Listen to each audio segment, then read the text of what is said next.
Today's point of the week is urinary bladder 40. Now, as physio, I use this point quite frequently. I find it a very effective point, particularly for treating the low back. It is located in the centre of the popliteal space along the crease of the back of the knee.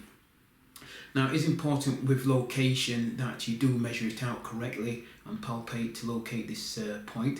This point can be quite tender on palpation, particularly as it sits in very close proximity to the trigger point of the medial head of the gastrocnemius and also the trigger point of the plantaris. So anywhere where there's any active trigger point. So needling technique is perpendicular and it is approximately 0.5 to 1 cm in depth when actually needling this point.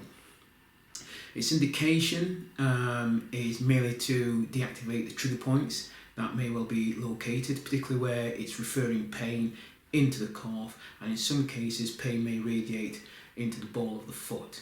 So again, it's quite an effective point for deactivating those trigger points. But however, this is the command point of the back, so therefore it's one of the most common points that's actually utilised in the management of treating low back pain. A number of studies have also demonstrated its effect in the management of low back pain, particularly where it has actually been shown to increase circulation to the low back.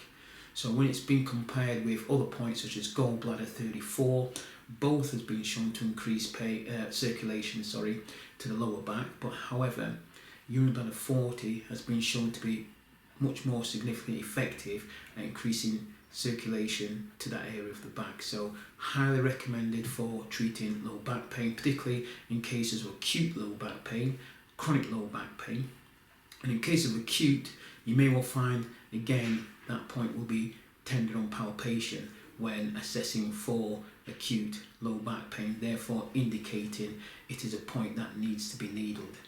Other conditions such as lumbago, sciatica, and particularly where it's referring along the hamstrings into the back of the knee or down the calf, then again quite an effective point to utilise for that.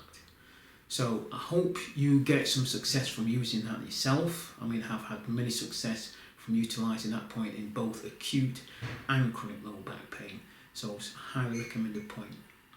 Thank you for listening.